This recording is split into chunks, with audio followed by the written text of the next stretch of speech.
materi-materi yang terdahulu, terutama di properti, intensif properti yang ada di termodinamika 1. Tahu kan intensif properti? Ya kayak tekanan, volume, suhu, massa, entropi, itu masih berkaitan erat. Jadi yang masih ada gambiang atau belum jelas benar, nanti silakan lagi dicek di materi yang sebelumnya. Atau kalau misalnya kurang jelas, mari kita bahas bersama. Bab ini kita membahas tentang siklus daya gas. Nah, apa aja yang perlu dipertimbangkan dalam kitanya nanti untuk dalam menganalisis siklus daya gas, atau dalam bahasa Inggrisnya kita sebut gas power cycle. Pertama, kita pandang dalam sudut pandang gas ideal. Tahu kan gas ideal itu seperti apa? Jadi sesuatu yang ideal mendekati aktual. Jadi kalau teman-teman di sini misal ingin mempunyai kriteria pasangan yang seperti A, B, C, D, perhatian, yang rupawan, baik hati, tidak sombong, kaya raya, dan lain sebagainya. Itu kan idealnya seperti itu, tapi aktualnya kan tidak seperti itu. Nah itu. Nah ini kita itu sudut pandangnya ke ideal, karena di aktualnya ini ada gambarannya. Misal kita mempunyai aktualnya adalah bentuk potato atau kentang yang seperti ini, bentuknya tidak lingkaran, terus jelas mempunyai massa tertentu, massa jenisnya, kepadatan, dan lain sebagainya. Tetapi dalam menganalisis untuk meminimalkan kompleksitas atau meminimalisir suatu kerumitan, kita memandangnya idealnya adalah potato atau kentang kan jelas memiliki kadar air. Nah, kita bayangkan atau dianalisiskan dengan bentuk idealnya adalah air dengan ilustrasinya adalah lingkaran seperti ini. Kalau didiagramkan, diagram PV atau tekanan dan volume spesifiknya, untuk yang aktual diibaratkan dengan yang garis putus-putus pink ini. Dan yang ideal cycle atau siklus idealnya adalah yang lurus, miring, lurus, dan ke arah sini. Jadi ini ada tiap-tiap poinnya, nanti bisa dianalisis. Kalau teman-teman memakai sudut pandang aktual, kan agak rumit ya. Kita tidak tahu di mana poin-poin yang sebagai batas-batas setiap siklusnya. Dan karena kita memakai sudut pandang ideal, tentunya kita hanya memperhatikan efek atau parameter-parameter yang mayor aja, seperti intensif properti yang kayak tekanan, volume, suhu, dan lain sebagainya. Sedangkan kan kalau aktual nggak segampang itu. Kalau misalnya kalian punya sebuah mesin motor bakar atau internal combustion engine, kita sebutnya seperti itu kan parameter lainnya kayak material dari mesinnya tersendiri, terus efek dari fuel bahan bakarnya dan lain sebagainya kan kompleks banget. Tetapi dalam menganalisis kita cukup menyederhanakan atau mengasumsikan sebagai gas ideal. Sehingga nantinya tentunya relatif pandangan sebagai gas ideal. Dan tentu sebagai dasar pertimbangannya juga, di sini pakai diagram PV dan TS. Tuh, erat banget. Ini mungkin kemarin seperti singgung sedikit, tapi teman-teman mungkin kurang paham atau gimana. Untuk PV nanti berhubungan dengan tekanan dan volume, dan TS itu temperatur, dan S-nya sendiri adalah entropi. Nah, tadi kan ini juga kan ya, tidak ada irreversible internal atau kita sebut reversible internal, di mana arti reversible itu adalah apa ya bahasa Indonesianya, mengulang siklus, mempunyai siklus. Jadi misal dari siklus pertama, siklus 1 ke 4, 1 ke 2, 2 ke 3, 3 ke 4, 4:1 dan mengulang sebagainya. Terus kayak di piston kan itu up and down gitu kan gerakannya, naik turun naik turun. Nah, itu yang disebut reversible atau mengulang lah ya. Nah, untuk penjelasannya sendiri di diagram TS, kalau arah panahnya ke kanan itu adanya penambahan panas dengan ditandai entropi naik. Nah, ini panah kanan kan, berarti 1 ke 2. Arahnya kan ini ya, antara kanan dan ke atas. Berarti isentropic heat addition atau dalam kondisi isentropik dan ada penambahan panas di sini. Nah, masuknya. Q in dengan entropi naik kan ini kan, entropi 1 kan di sini, entropi 2 ada di sini. Nah, itu entropi naik. Kalau misalnya ke arah kiri ya kayak misalnya dari siklus atau poin ke-4 ke 1, kan ke arahnya kiri. Nah, entropi turun, berarti kan dari 4 itu S-nya di sebelah arah sini dan ke 1 sini, berarti turun. Itu sebagai dasar pertimbangannya. Jadi grafik ini akan selalu berguna untuk menganalisa dari suatu problem-problem yang nanti akan kita temui. Kemudian, nah ini yang sebagai contoh siklus daya gas. Oh, lagi adzan ya, sebentar kita break dulu.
Oke.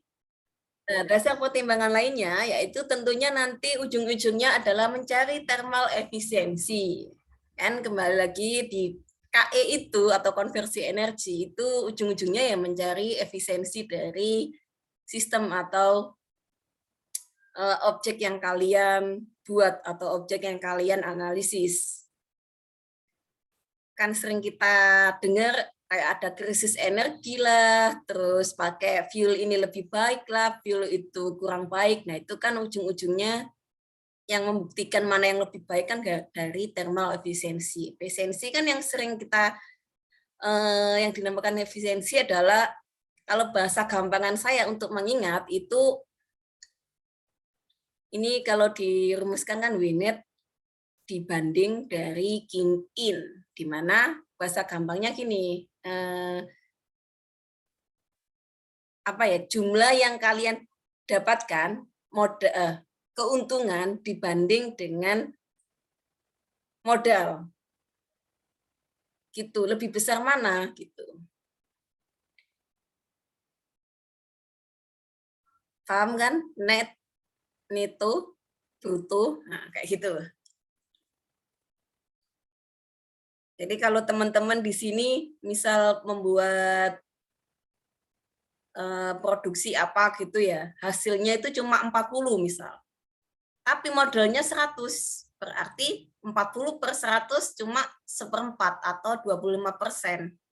Berarti efisiensinya cuma 25%, sedangkan efisiensi terbaik kan 100%. Tetapi di dunia nyata, in reality, tidak ada efisiensi yang sempurna. Seperti halnya di dunia ini tidak ada yang sempurna.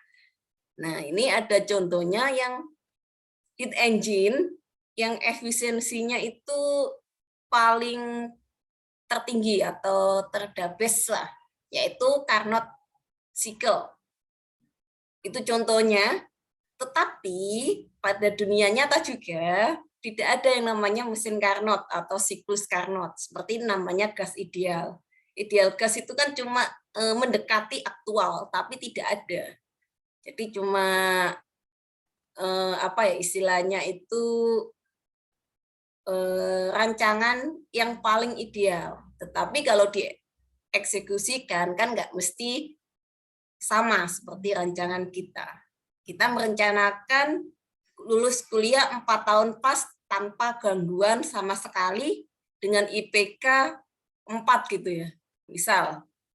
Tapi secara aktualnya kan banyak faktor, parameter yang sehingga kalian tidak bisa misalnya 4 tahun lebih 1 bulan atau 4 tahun kurang dari 3 bulan mungkin atau bisa 3,5 tahun. Nah, itu kan berarti aktual dan idealnya tidak sama. Nah, seperti halnya dengan analogi atau parameter ideal gas dan mesin Carnot ini. Tapi kenapa kok kita nggak pakai mesin Carnot aja? Karena tidak ada yang bisa membuat siklus atau analisa yang seperti mesin Carnot di dunia nyata.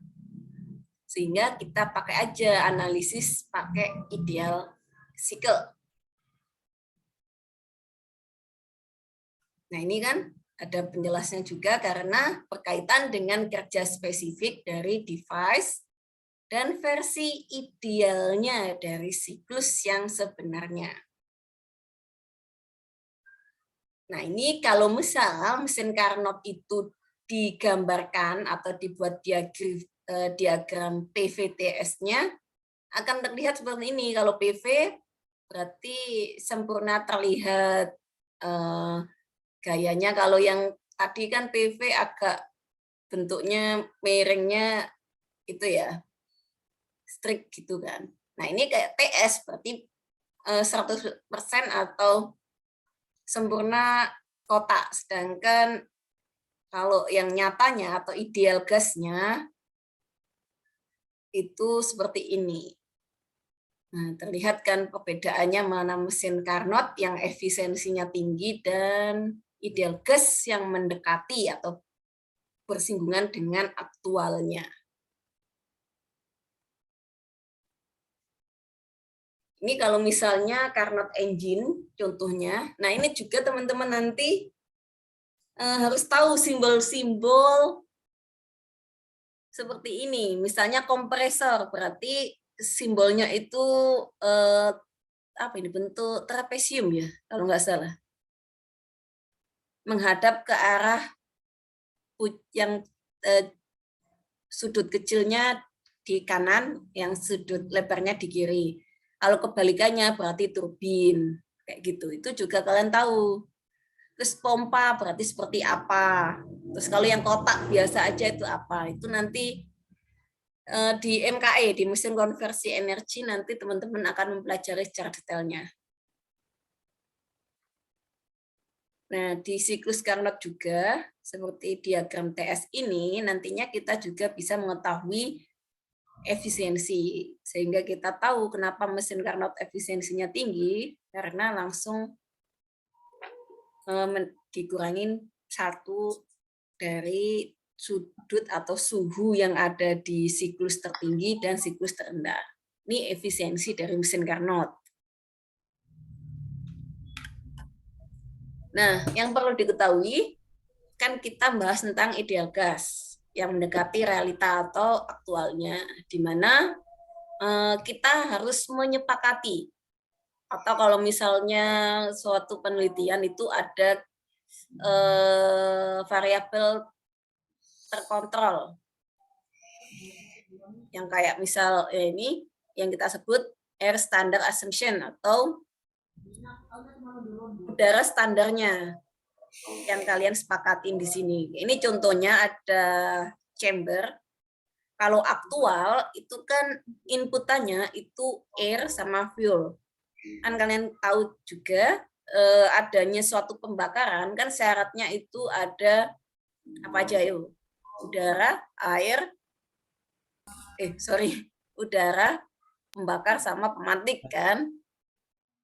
Secara aktualnya seperti ini dan menghasilkan kalau di combustion chamber pembahasan produk atau produk-produk dari pembakaran, tentunya kayak ada karbon dan lain sebagainya. Tetapi dalam kondisi ideal atau standarnya untuk menganalisis supaya tidak ada complicated dalam perhitungannya, kalau misalnya kita memakai aktual, nanti kan ada combustion produk yang sehingga bisa mengakibatkan perhitungan itu complicated.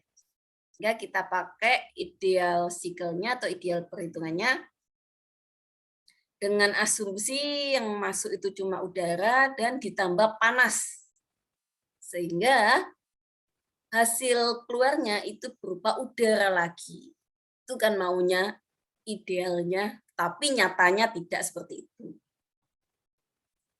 Nah ini asumsinya ada 4, yaitu fluida kerja adalah udara yang terus-menerus bersirkulasi dalam closed loop atau sistem tertutup, kayak internal combustion engine. Kenapa disebut internal combustion engine? Karena pembakarannya itu dalam suatu ruang internal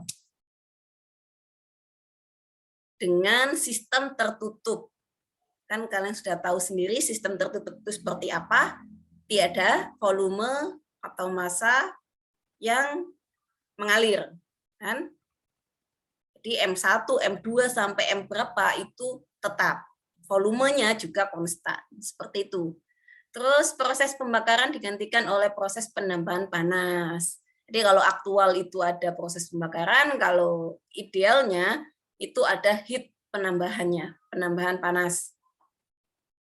Proses pembuangan yang aslinya adalah produk combustion itu berupa heat rejection atau pengeluaran panas, pembuangan panas yang mengembalikan fluida kerja ke keadaan semula atau sering disebut dengan initial state, keadaan semula. Kalau keadaan akhir biasa bahasanya itu dead state. Nah, yang terakhir adalah semua proses bekerja secara internal reversible. Internal berarti ada di suatu siklus tertutup. Reversible, kan namanya reversible berarti mengulang, kayak ini kan ada siklus 1 ke 2, 2 3, 3 ke 4, 4 ke 1 dan mengulang seterusnya. Nah, sekarang kita mengenal tentang, kalau saya agak kecepatan menjelaskan tolong diingatkan juga ya. Reciprocating engine sebagai dasar nanti kita menganalisis dari engine, macam-macam engine, baik itu yang auto ataupun diesel. Nah, reciprocating engine itu kita lihat di sini skematiknya terlihat seperti ini. Nah, itu ada namanya TDC sama BDC. TDC-nya itu top dead center dan BD-nya bottom dead center, di mana kalau misalnya ini kan internal combustion engine dari suatu apa ya namanya, ini kan kita sebutnya reciprocating atau piston dan chambernya. Ini saya gambarkan. Nah, kalau misalnya di sini kan, ini kan piston.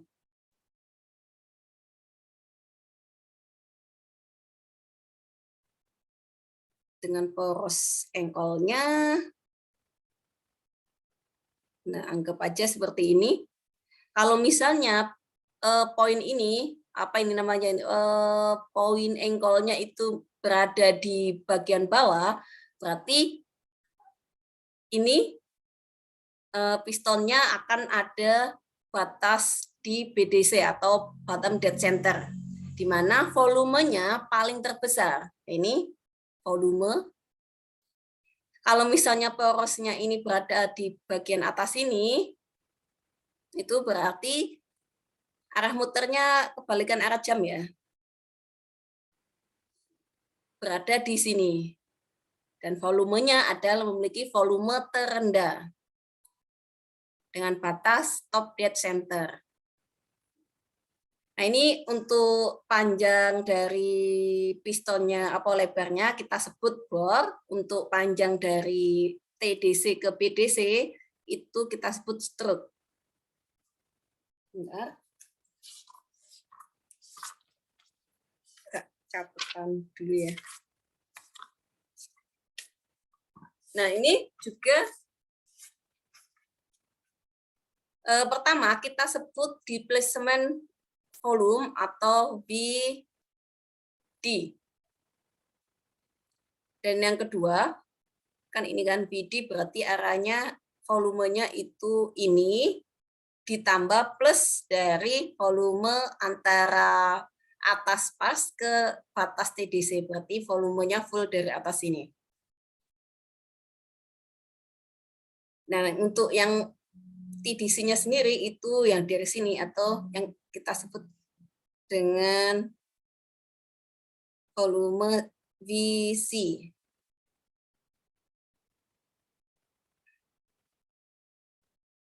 Nah, gimana caranya itu? Kalau kan berarti kita sebutnya ada volume VBDC,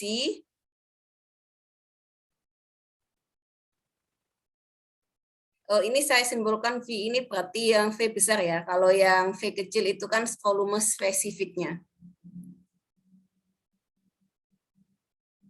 VBDC. Nah, di mana VBDC itu sama dengan, aduh kok nggak enak ini tulisannya.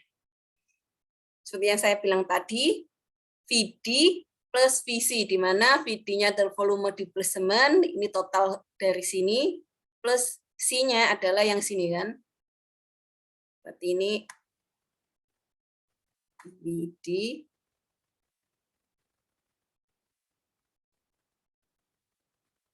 plus VC.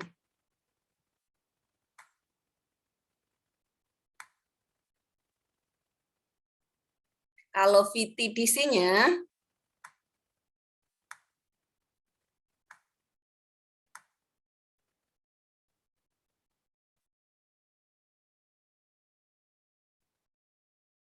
sama dengan tentunya dari volume clearance-nya, yaitu cuma ini aja kan, ya sama dengan VC. Nah, parameter ini nantinya kita akan buat perhitungan ke compression ratio, di mana compression ratio itu perbandingan antara proporsi yang paling besar ke proporsi yang paling kecil, gitu. Atau VBDC ke VTDC, di mana VBDC bisa dituliskan ke sini lagi.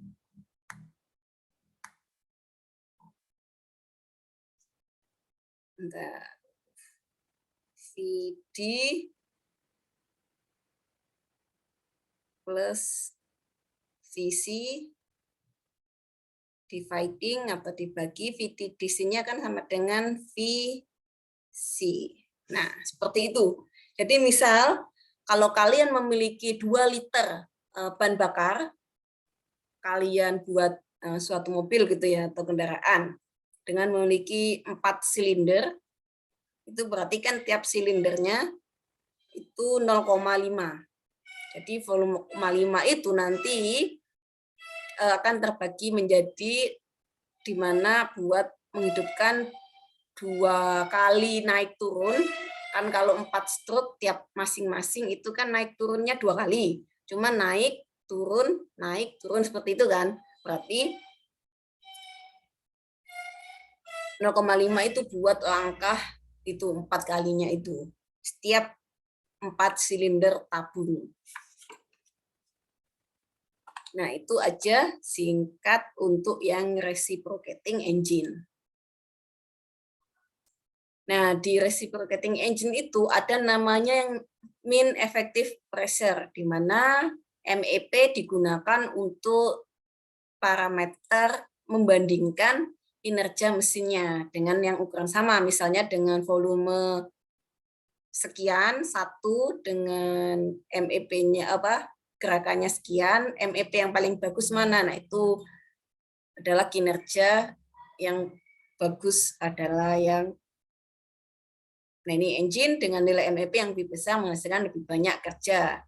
Jadi kalau misalnya perbandingannya antara satu mesin dengan satu yang lain, kalau MEP-nya nilainya lebih besar, berarti mesin tersebut yang memiliki nilai MEP besar memiliki kinerja yang lebih baik. Nah, ini kalau digambarkan dalam diagram PV-nya, siklusnya ini mendekati aktual ya, gambaran aktualnya kan, karena kalau idealnya itu memiliki sudut sehingga kita tahu poin-poin 1, poin 2, poin siklusnya itu di mana. Nah, MEP-nya adalah ini di area sini. Kan setiap mesin kadang TDC-nya nggak sampai ke sini gitu ya, atau BDC-nya agak ke bawah. Nah, itu kan nanti mempengaruhi dari posisi-posisi letak V sama P-nya. Nah, sebagai kesimpulan, ada dua macam tipe reciprocating engine, yaitu spark ignition atau SI dan compression ignition. Di mana spark ignition itu kita sebut dengan siklus Otto atau yang memakai bahan bakar gas olin secara ideal. Sedangkan compression ignition adalah keliru ini ya, bukan Otto yang compression, itu adalah diesel dengan bahan bakar seperti diesel, kerosin, dan lain sebagainya. Sebelum langkah ke berikutnya, apa sih itu gas olin, diesel, kerosin, aspal, maybe, atau apalagi ya, banyak tipe-tipenya. Nah, itu apa? Ada yang tahu nggak?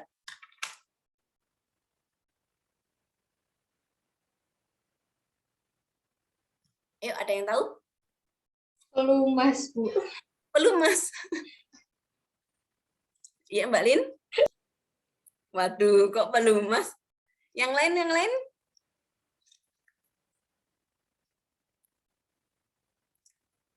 Gasolin? Ah, itu vaselin, Lin.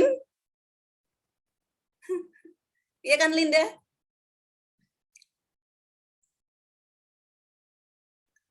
Gasolin itu mungkin bahasa gampangnya, salah satu contohnya adalah bensin, Pertamax, Pertalite, nah itu.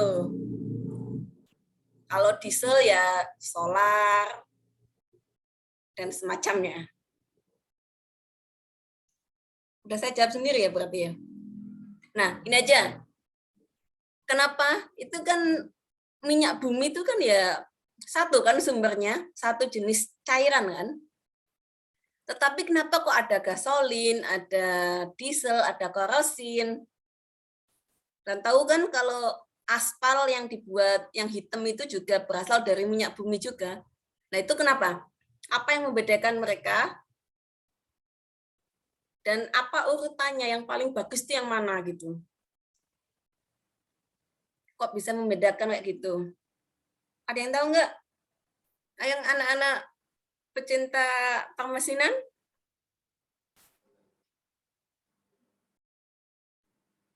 Ya, Ricky mau ngomong? Itu mungkin yang membedakan dari beratnya, Bu, masa jenisnya. Terus jadi paling bawah itu aspal. Yang atasnya lagi itu solar, terus lebih ke atas lagi itu mulai dari situ bensin. Yang paling atas kalau di bensin pertama apa ya? Ada lagi di atasnya bensin, Bu, itu. Iya, iya. Ya itulah ya pokoknya ya. Paham kan? Berarti yang Iya, memudahkan Bu. adalah mungkin cara gampangannya tingkat penyaringannya. Kan nanti minyak bumi yang mentah kan kita biasanya habis disedot dari perut bumi itu kan kita sebut minyak mentah. Jadi Pertamina kalau nyedot dari laut atau di mana yang di kayak contohnya di daerah Bojonegoro itu minyaknya masih mentah, nah itu nanti diolah. Yang nggak taunya di Indonesia ya pengolahannya itu masih diserahkan ke asing ataupun bahkan diekspor dulu, misal ke Singapura. Nah, habis itu kalau sudah jadi kita beli lagi hasil jadinya. Nah, itu rada miris ya. Nah, itu diolahnya mungkin bahasa gampangnya disaring. Yang paling bagus nanti nilai oktannya, pernah dengar kan nilai oktan? Nah, Iya, itu Bu.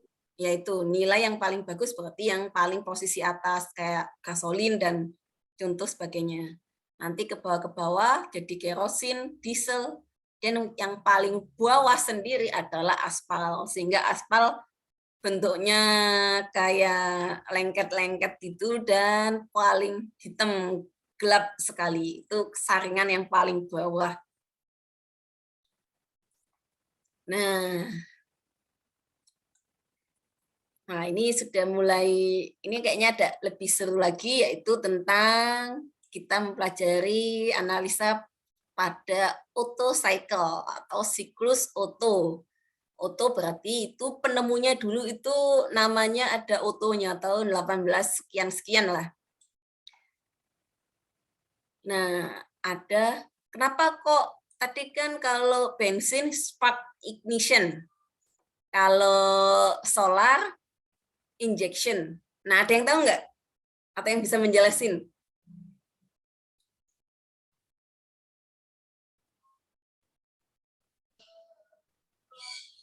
Kalau yang bensin, dia kenapa menggunakan busi? Karena dia sistem pembakarannya menggunakan api.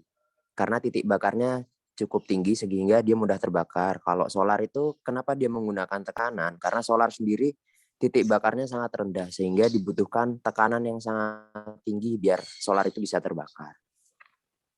Kurang lebih seperti itu, Bu. Ya, benar sekali Riki. Riki sudah lancar ya kayaknya. Riki nanti kalau saya jelasinnya kurang tepat tolong diingetin ya.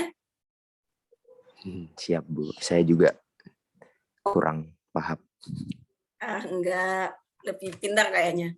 Kalau kamu kan belajarnya langsung bahkan lebih tahu gimana bentuk aslinya kan saya hanya belajar teorinya aja. Jadi kita saling bantu lah di sini. Nah, seperti yang dijelaskan oleh Mas Riki tadi, karena gasolin itu memiliki tingkat apa tadi? Apa? Sampai ngeblank gini. Titik Titik bakar. bakarnya tinggi, jadi mudah terbakar, makanya cukup dipantik aja. Nah, pantiknya itu kan memakai ini kan simbol busi atau iya kan busi kan ya bahasa Indonesianya ya. Nah, itu spark, makanya kita sebut spark. Cuma cukup dipantik aja bisa adanya pembakaran. Kalau misalnya solar itu pakai tekanan karena titik bakarnya rendah sehingga perlu diinjeksi. Makanya kalau kita bakar solar secara langsung pakai misalnya kita pantik gitu ya, kita mau bakar sampah atau bakar kayu pakai solar kan nggak nyala kan. Tapi kalau bensin jangankan dipantik, kena radiasi atau kena percikan api aja, kena asap rokok atau apa kan langsung meledak gitu kan. Nah, gimana kalau misal seandainya mesin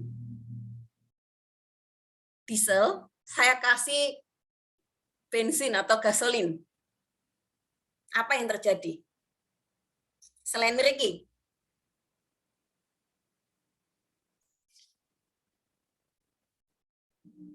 atau sebaliknya, kalau misalnya mesin bensin atau mesin oto, saya kasih bahan bakarnya solar atau diesel.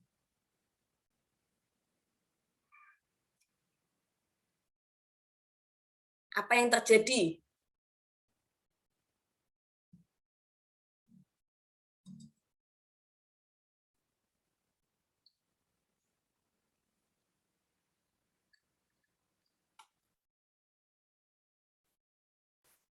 Gimana, Mas Nizar tahu nggak?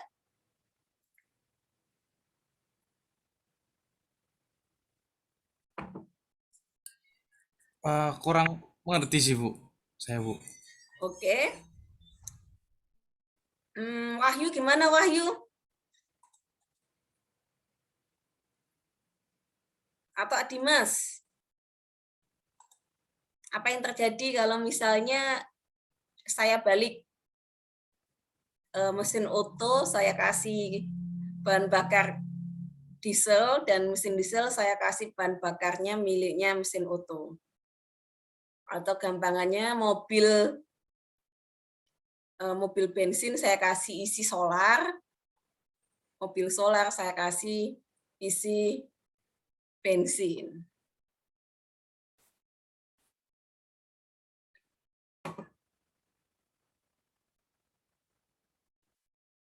Ada yang tahu?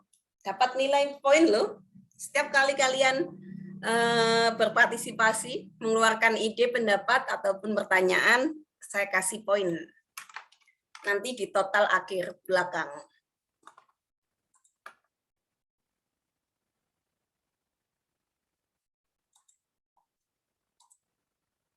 Mbak Linda tahu nggak Mbak Linda?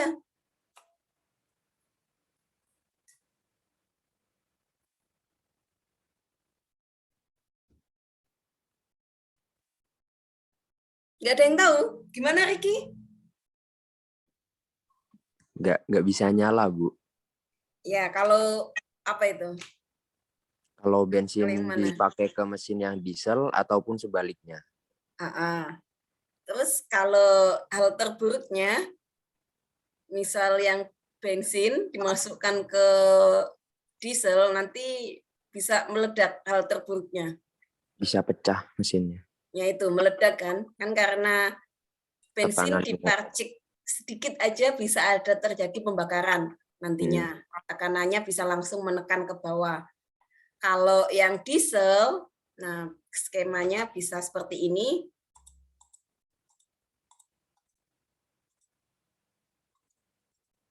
Mana yang diesel?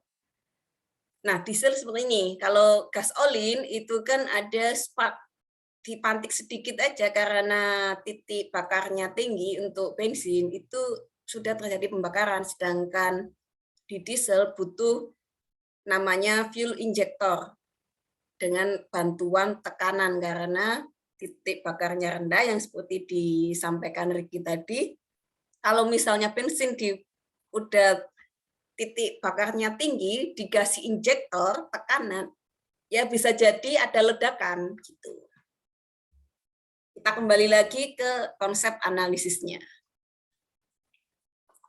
Nah, ini contoh skema dari first stroke atau 4 tak yang kita sering kenal. Sekarang kan semuanya sudah pakai 4 tak ya. Ada nggak kendaraannya di sini yang masih pakai 2 tak?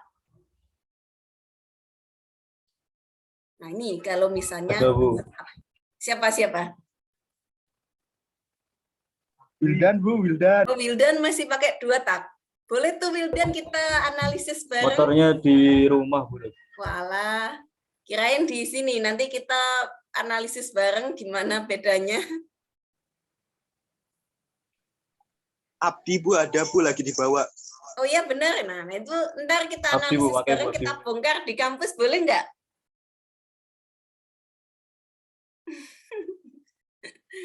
Ya itu. Nah bedanya kalau 4 tak itu ada 2 siklus yang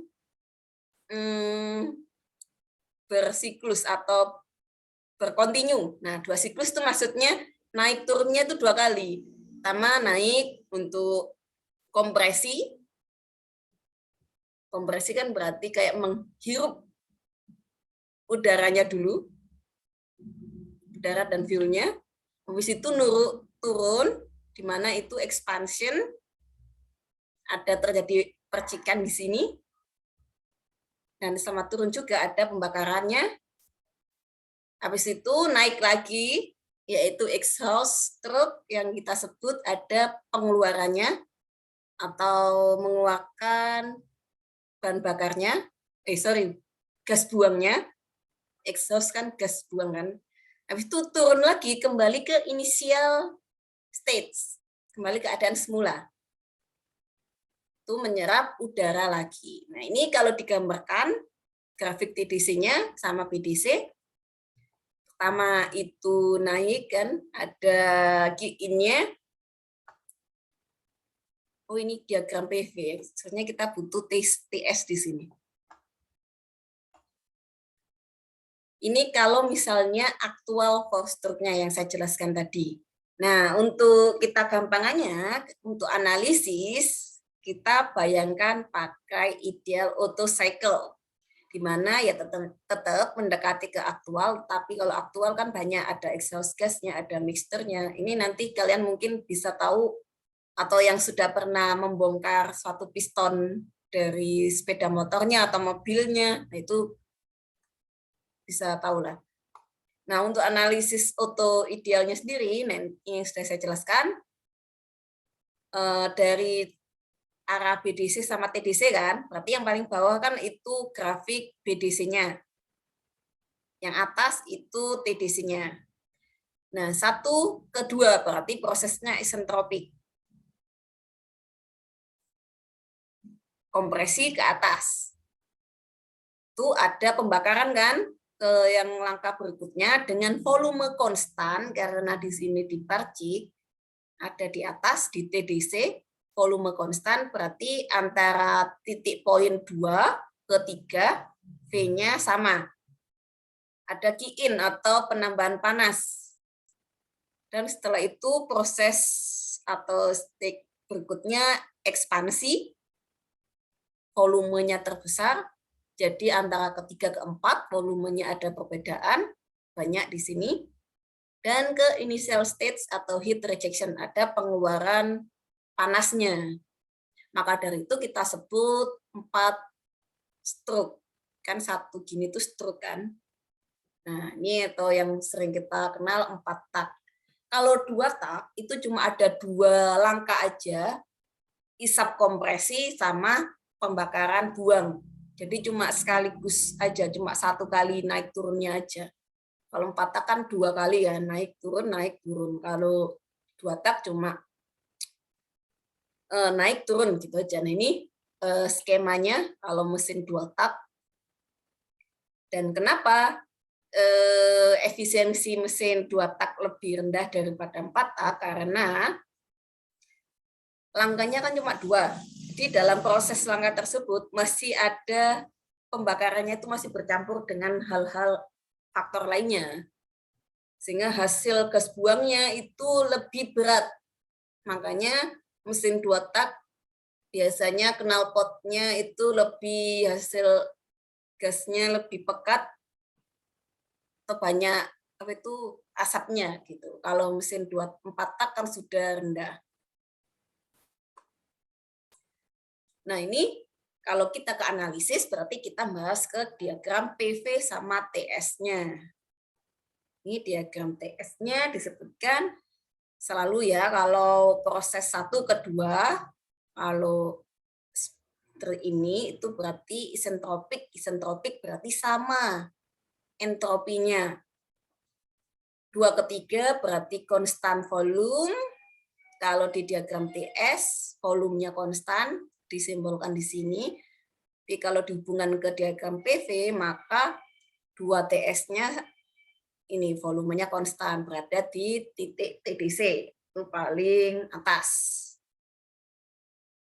Nah, ini juga teman-teman kalau menggambarkan grafik TS sama TV-nya juga harus disamakan. Jadi titik poin 1 itu biasanya sama, seret gini. Titik 2 kan juga dalam satu garis kan. Titik 3 karena volumenya konstan. Nah, ini seharusnya sama di sini. Jadi kita bisa menentukan arahnya mana gitu. Karena ini closed system, jadi kita di auto cycle ini tidak terjadi ada perubahan volume dan perubahan massa, maka untuk perubahan energi kinetik sama potensialnya kita abaikan. Sehingga untuk mencari analisis energi balance-nya cukup Q plus W atau panas plus kerja sama dengan delta U-nya atau energi balance, di mana Q-nya itu tentunya ada Q in sama Q out atau penambahan panas dikurangi penambahan pengeluaran panasnya ditambah dengan kerjanya, tentunya kerja itu ada kerja penambahan di awal sama kerja hasil akhirnya sama dengan delta U. Selama heat transfer itu juga kan dalam satu siklus itu tidak ada kerja. Jadi kita di sini fokusnya bisa ke analisisnya langsung ke Q in sama Q out, di mana Q in itu kan ada di posisi stage 2 dan 3, berarti ada di 3-nya kan besar, berarti U3 dikurangi U2. Begitu juga dengan Q out itu U4 dikurangi U1 atau sama dengan, kalau kita bandingkan ke volume spesifiknya, itu bisa dikalikan dengan suhunya, yaitu tentunya suhu di stage tersebut, di siklus yang ada di Q in sama Q out. Nah, efisiensi dari mesin Otto sendiri sama dengan efisiensi yang di atas-atas, kuncinya adalah net dikurangi in.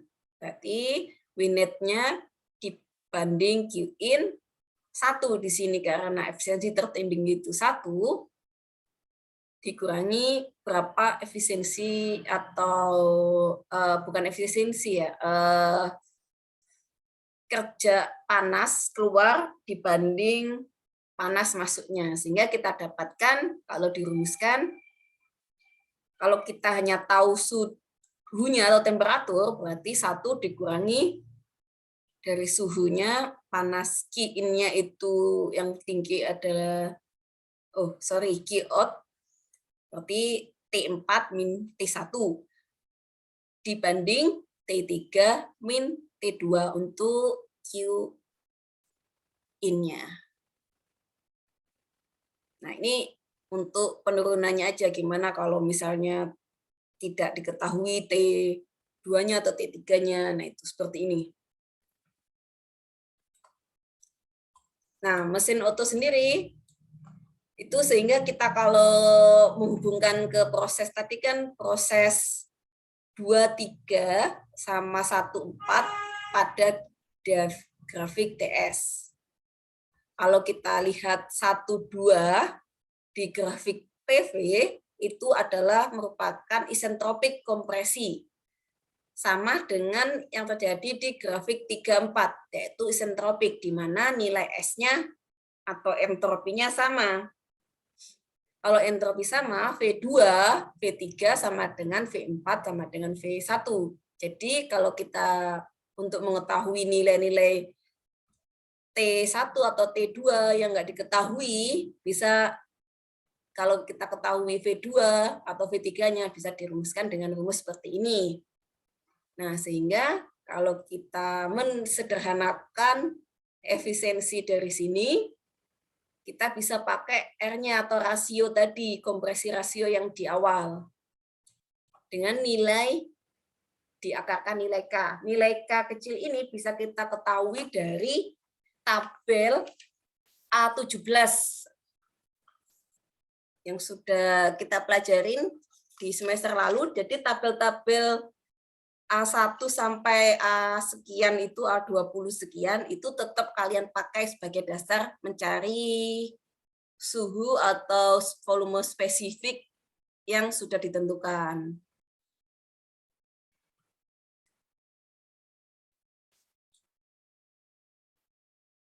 Nah, ini contoh kalau misalnya ada suatu permasalahan, sebuah siklus ideal Otto memiliki kompresi rasio 8. Jadi R-nya 8. Pada awal proses kompresi, udara pada 100 kPa. Berarti kan awal kompresi.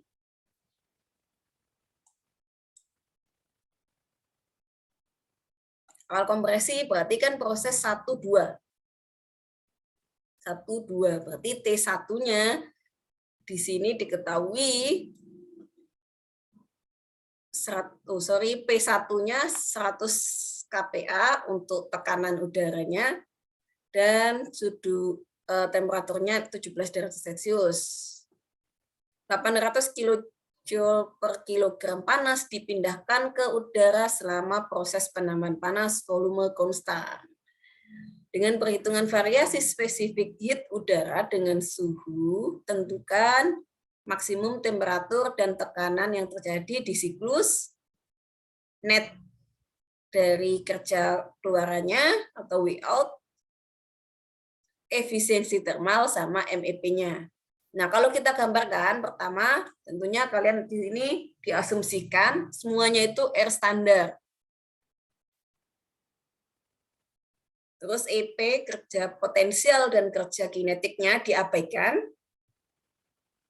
Dan variasi panasnya diperhitungkan. Analisisnya, untuk membantu menganalisis, kalian juga harus tahu gimana caranya menggambarkan diagram TS yang sudah dijelaskan tadi, dengan sistem closed tertutup. Nah, diagram TS itu di mana-mana bentuknya sama aja, cuman mungkin nanti posisinya aja atau lebarnya atau tingginya gitu. Nah, yang ditanyakan pertama itu temperatur maksimum sama tekanan maksimum. Kalau dilihat dari grafik di sini, temperatur maksimum ada di poin 3 kan, berarti T3. Tentunya di tekanan maksimumnya juga ada di poin 3. Di grafik ini sudah dilihatkan yang di maksimum adalah P3. Dan ini ada di buku Cengel, saya cuma mengopi aja langkah-langkahnya. Nah, di sini T1-nya kan tadi, yang suhunya itu, ini bukan T1 yang 70. Oh ya, 17 derajat Celcius ini penambahan dari T1. Kenapa kok dari 290K? Satuannya di sini kita memakai konversi ke Kelvin ya, satuan internasionalnya. Jadi T1-nya itu 17 derajat Celcius dijadikan Kelvin sama dengan 290K. Nah, ini bisa kita lihat kalau standar udaranya di 290K di tabel 17, kalian bisa lihat nilai U-nya sama nilai volume spesifiknya berapa. Itu dicatat dulu sehingga kita bisa menghitung setiap langkah prosesnya. Pertama dari proses 1, 2 itu apa aja yang terjadi, sehingga kita bisa mengetahui tentunya nilai-nilainya. Ini proses langkah-langkahnya harus dijelaskan per langkahnya. 1, 2, 2, 3, 3 ke 4, 4 ke 1, sehingga dari semua proses langkah-langkah itu nanti kita akan tahu yang ditanyakan. Misal tadi kan yang pertama T3 sama T4 diketahui dari proses perhitungan 2-3-nya. 2-3 kan sini. Nah, nanti ketahui T3 sama T4.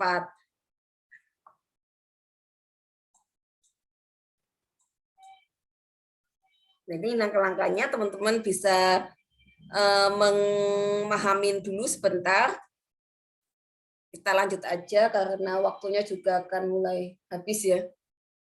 Nah, untuk berikutnya adalah diesel cycle atau kita sebut the ideal cycle for compression ignition yang tadi itu memakai injeksi. Kalau bensin berarti pakai percikan api atau spark. Nah, sebelumnya mungkin kita lihat ininya dulu, videonya.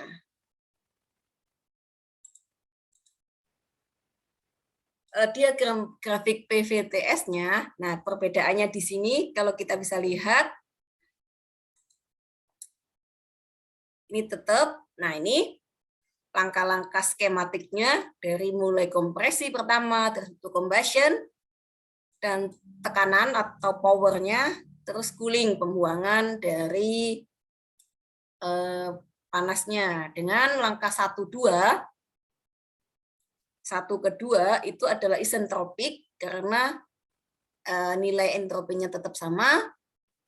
Dengan kompresi, naik ke atas ke titik top TDC-nya. Sehingga untuk langkah berikutnya adalah isobaric heat addition atau penambahan panas di sini. Dengan karena combustion-nya di sini, terus kita buat gini, langkah 2 ketiganya itu tekanannya, yang konstan adalah tekanannya untuk penambahan volume karena adanya pencampuran bahan bakar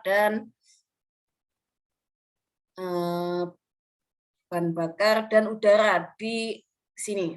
Nah, nanti itu akan ke proses ketiga 4, yaitu isentropic ke ekspansi, yang mengekspansi dari piston ke atas ke bawahnya. Nah, bisa lihat isentropik ke sini 3 ke 4 dengan nilai isentropik berarti S-nya sama, kalau di diagram TS turun. Nah, ke 41 kembali ke initial stage, ke isochoric heat rejection. Berarti kalau isochoric itu volume sama. Ke 41-nya, di mana itu ada pengurangan atau rejeksi dari panasnya sendiri itu. Nah, seperti dengan dengan O2, efisiensinya juga dirumuskan sama, mungkin perbedaannya hanya ada di poin siklusnya aja. Kalau berarti Q-out-nya ada di 4 ke 1 dan Q-in-nya 3 ke 2. Sama aja sebenarnya. Nah, untuk mesin diesel juga ada namanya rasio dengan rasio cut-off rasio, di mana itu adalah jumlah perubahan proporsi volume dari perpindahan volume selama proses pembakaran, kan karena tadi untuk injeksi itu ada penginjeksian antara bahan bakar dengan udaranya. Dimana kalau kita bisa tuliskan rasio biasanya atau R itu tadi kan yang maksimum ke minimum, maksimalnya adalah BDC ada di atas dan minimumnya TDC. Tetapi untuk ini V1 dibanding V2-nya tidak sama dengan langkah 4 ke 3, kan berbeda kan? Jadi untuk cut off rasionya kita bisa tuliskan perbandingan dari volume 3 ke banding volume 2 dibandingkan volume bandingkan dengan volume spesifiknya. Jadi yang V besar itu volumenya, untuk yang V kecil itu volume spesifiknya. Kalau misalnya nanti disuruh mencari analisa sebuah yang cuma diketahui volumenya atau volume spesifik. Untuk efisiensi dieselnya, kalau disederhanakan dari yang ini tadi, memakai rasio akan seperti ini. Dan ditarik kesimpulan, ini ada grafik kompresi rasionya antara efisiensi mesin diesel dengan kompresi rasio, terus ada RC Auto. Yang RC-nya sampai dengan 1 berarti ini grafiknya miliknya Auto, yang atas ini.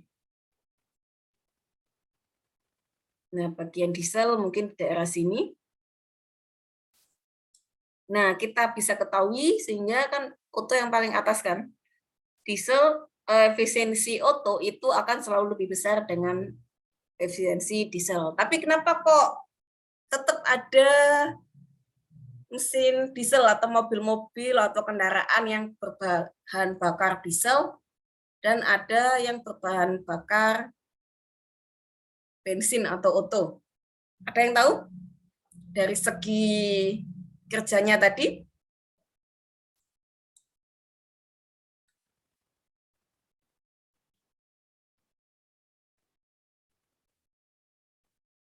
Ada yang tahu gimana? Kayaknya yang nggak pernah dengar ini suaranya Riko ini. Riko gimana Riko, sehat? Alhamdulillah Bu, sehat Bu. Nah, ayo apa Riko? Dijawab Riko. Kalau kesimpulannya efisiensi mesin Auto itu lebih bagus daripada diesel, tapi kenapa kok masih ada kendaraan yang pakai mesin diesel? Mungkin kalau secara pandangan saya Bu ya, Yes. karena diesel mungkin bahan atau bahan bakarnya itu lebih mudah dicari mungkin Bu, atau cara pembuatannya juga lebih mudah gitu Bu. Jadi proses produksinya lebih mudah gitu Bu, dan lebih dijangkau sih mungkin Bu. Ya, terima kasih Riko. Terima kasih atas pendapatnya, tapi ya kurang tepat. Kalau misalnya lebih terjangkau, lebih murah kan mesin diesel biasanya diaplikasikan ke kayak truk, terus alat-alat berat, terus mobil-mobil yang body-bodinya yang besar itu, yang berat, yang buat trail ke gunung atau buat kemana gitu kan. Sedangkan yang bensin kan biasanya untuk mobil-mobil ringan atau mobil-mobil komersil umum lah. Kalau kita lihat dari tadi kan kerjanya karena diesel banyak getarannya kan tentunya, terus bodinya lebih berat. Nah itu memang dikhususkan ke mesin-mesin yang bekerja untuk apa ya, kerja yang lebih membutuhkan apa ya, istilahnya beban besar. Jadi bisa diaplikasikan ke truk dan sebagainya macamnya. Kalau truk itu berbahan bakar bensin itu kurang tepat karena di Otto sendiri itu kan ringan untuk kendaraan-kendaraan ringan, sedangkan untuk kendaraan berat itu lebih cocok ke diesel. Lebih ke arah situnya sih. Makanya masih dipakai motor atau kendaraan yang masih memakai bahan bakar diesel. Kan kalau kendaraan besar-besar itu kan bebannya berat, jadi butuhnya untuk mesin yang memiliki kinerja yang tentunya walaupun efisiensinya rendah, tapi dia bisa mampu menaikkan atau menyimbangkan dari beban kerja mesin itu sendiri. Nah ini perbandingannya, kalau kita bandingkan menurut diagram PV-nya antara auto, diesel, dan yang sebelah kanan ini adalah gabungan. Dimana kalau misalnya mesin bensin kita bisa lihat dari stage 2 ke 3 itu sama aja, QI-nya sama, cuman yang membedakan adalah langkahnya atau volumenya. Di sini volumenya konstan, tidak ada penambahan karena cuma sparking aja kan, diinjeksi, dipercik bisa adanya pembakaran. Kalau misalnya di diesel tadi kan perlu injeksi, berarti ada penambahan volume antara pencampuran bahan bakar sama udaranya. Nah, maka dari itu, tapi tekanannya konstan seperti ini. Jadi, nanti kalau teman-teman mungkin tesnya nanti akan membedakan mana yang diesel, mana yang auto dari grafik-grafik, atau bisa menjelaskan yang auto seperti apa, yang diesel seperti apa. Gitu. Nah, kalau misalnya gabungan, ada yang namanya kita dual cycle, kita sebutnya. Jadi mesin itu gabungan dari mesin auto sama mesin diesel. Nah, nanti kalau didiagramkan akan seperti ini. Ada langkah 2, kita sebut titik X-nya di sini. Jadi ada tetap sparking, kita pakai spark ignition. Terus habis itu ada injeksi lagi. Jadi Q-nya itu, Q-in-nya ada 2 jalan dari yang pakai auto sama diesel. Bisa digambarkan grafiknya seperti ini. Nah, ini mungkin last video bisa kita lihat perbandingannya. Masih keluar kan videonya? Mau tahu destinasi yang asik di Jogja? Ikuti perjalanan kita aja. Masih, Bu. Bentar-bentar. Awan, breakfast with a view, and a whole lot of adventure.